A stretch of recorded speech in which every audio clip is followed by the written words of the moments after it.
Green Bay down 7-zip. Rodgers, Robert Tonyan, 45 touchdowns on the season for Aaron Rodgers, joining Peyton Manning as the only players in NFL history with multiple seasons of 45 touchdowns or more. Let's go to the second quarter.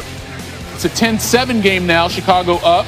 Rodgers to Marquez Valdez-Scantling, and he's gone. 72 yards.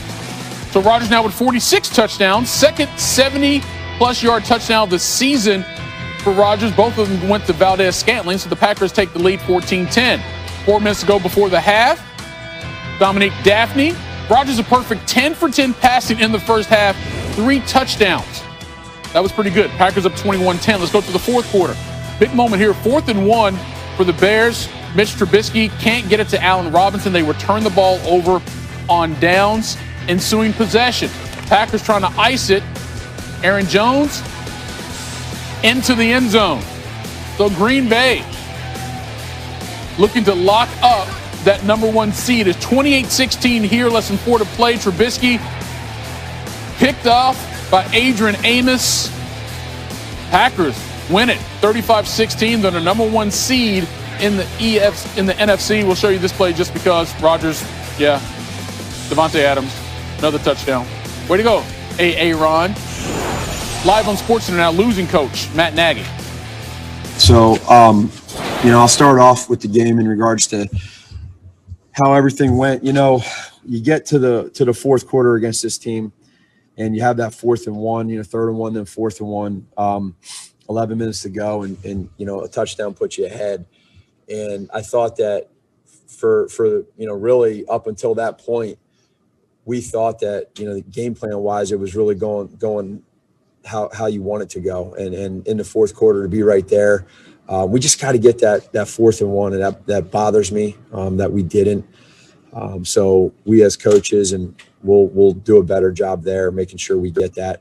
And then all of a sudden, they go down and they get 2 touchdowns and make it 35-16.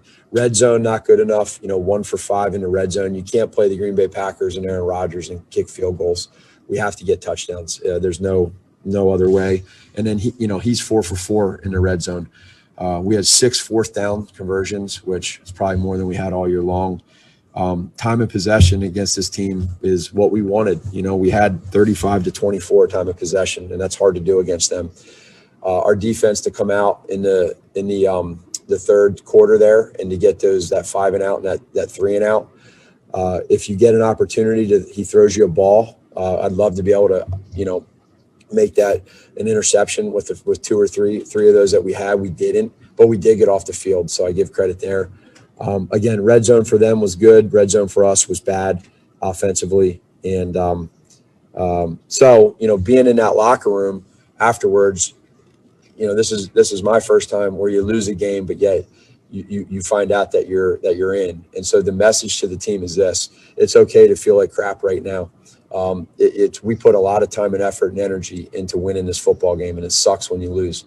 But that said, feel it tonight, understand it, but no one's going to take away what these players did to work back these last 3 weeks to put ourselves in a position to make the playoffs. And they did that. And there's no one that's going to take that from those players and the coaches. So here we are. We feel it tonight. We wake up tomorrow morning and that thing's in a rearview mirror. We got to lock in. We got to get ready for the Saints, who's a hell of a football team. We're in it. And again, now anything can happen.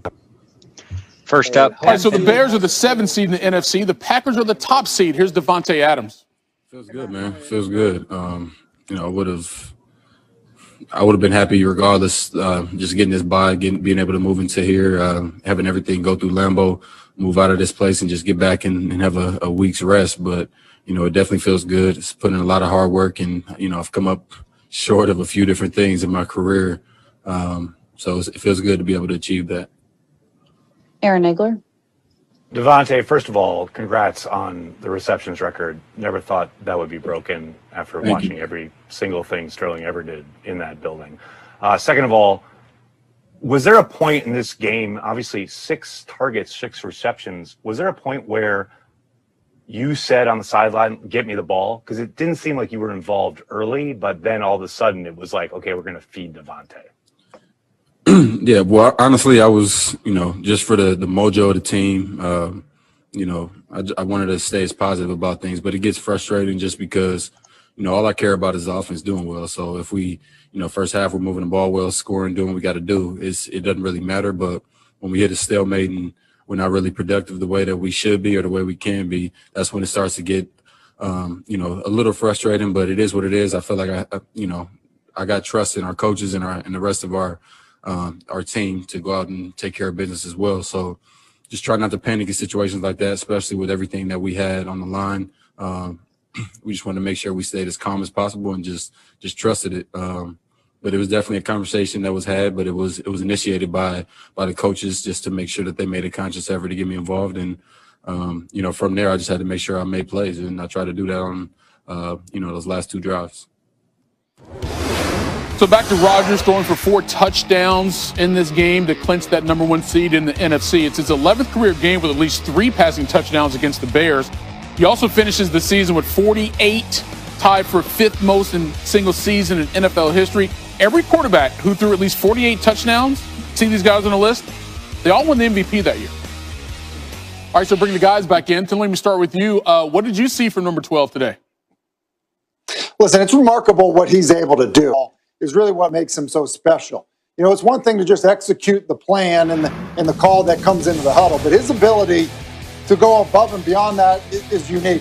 Here's a good example. It's 3rd down. He uses a double cadence. A lot of times the defense will use the play clock to disguise their pressure. Well, the play clock's running down, so here comes the pressure. They see it late because they're sliding away. They've got a free runner. Instead of throwing the hot, which he's well aware of, to Devontae Adams, he knows he's got Danny Trevathan running with Marquez Valdez-Scantling down the middle of the field. That's a wide receiver, a fast one, against a middle linebacker. But you have to have the timing to be able to get the football off before the free runner gets to you. You also have the anticipation that you might get drilled, which he doesn't there because he plays with such good anticipation.